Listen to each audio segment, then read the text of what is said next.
আমাকে ডিভোর্স দিও না, তুমি আমাকে ডিভোর্সে বানাইও না। দেখো, তুমি শুধু আমাকে একটা বার সুযোগ দাও। আমি আপনাদের একটা কথা বলি, হাজবেন্ড 12 ঘন্টা কাজ করে আসার পর ওয়াইফকে কল দিবে, সুখ দুঃখের কথা বলবে বা বিভিন্ন কথা জিজ্ঞেস করবে।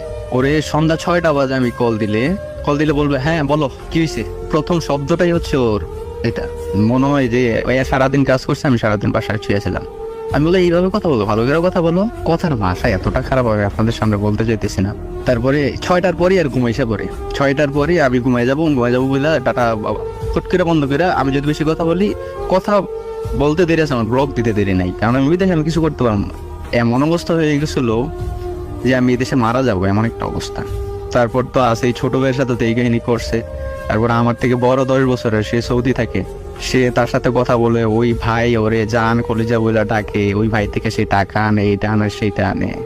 আমার কথা হচ্ছে, তোর সাথে যদি একটা ছেলের রিলেশন না থাকে, ছোট ভাই তো কিভাবে আমার বলে বউ কেমন আছো, তো নাস্তা করছো নি তুমি, বড় ভাই কিভাবে বলে জান সোনা কলিজা। আমি কি বোকা? আমি তো বোকা না, আমি তো এই যেমন একটা ছেলে। এইসব করে, কিন্তু সারা জীবন বিয়ে করার পরেও তোর ফ্যামিলি আছে, তোর বাচ্চা আছে, তোর তো একটা মনুষ্যত্ব থাকা উচিত।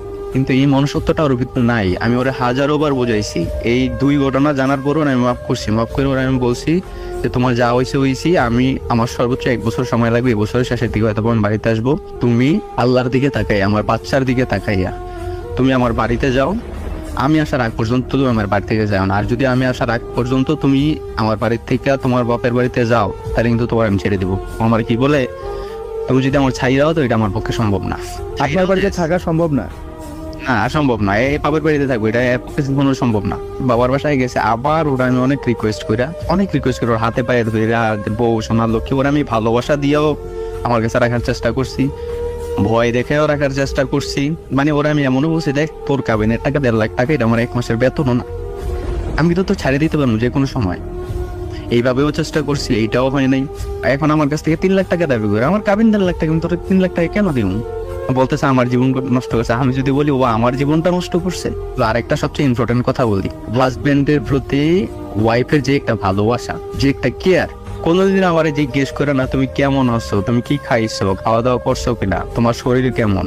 মানে হাজবেন্ডের প্রতি ওয়াইফের যে একটা মায়া, টান, ভালোবাসা, এই জিনিসটা ওর মধ্যে বিন্দু পরিমাণ নাই। আমি হয়তো আপনারা গুছাইয়ে বলতে পারতেছি না, কারণ আমার মনের মধ্যে অনেক কষ্ট। আমার বাচ্চাটার সাথে আমি 2 মাস যাবত কথা বলতে পারি না। একটা মা কতটা ভালো হইলে সে তার বাচ্চারে তার বাবা সম্পর্কে বলতে পারে, তোমার বাবা মদ খায়, গাঁজা খায়, তোমার বাবা অন্য মেয়েদের সাথে কথা বলে, তোমার বাবা পচা। তো আমার ছেলেও ছোট মানুষ, আমার ছেলে এইটা কেউ যদি জিজ্ঞেস করে তোর বাবা কই, বলে যে আমার বাবা ভালো না, আমার বাবা মদ খায়, গাঁজা খায়, অন্য মেয়েদের সাথে কথা বলে। আমার ছেলেটা লাস্ট 2 মাস যাবত আমাকে বাবা বলে ডাকতে না। আপনার ছেলের সাথে আপনার 2 মাস ধরে যোগাযোগ নাই? যোগাযোগ নাই। আমি ওরে ফোন দেই, আমার ছেলে আমার সাথে একটা কথাও বলে না, খালি বলে তুই খারাপ, তোর জন্য আমার আম্মু কান্না করে, তুই মদ খাস, গাঁজা খাস। মানে ও এই ছোট একটা শিশু বাচ্চার মনে ও এমন বীজ ঢুকাইছে। আমার ছেলের মনে এখন সবসময় খারাপ থাকে।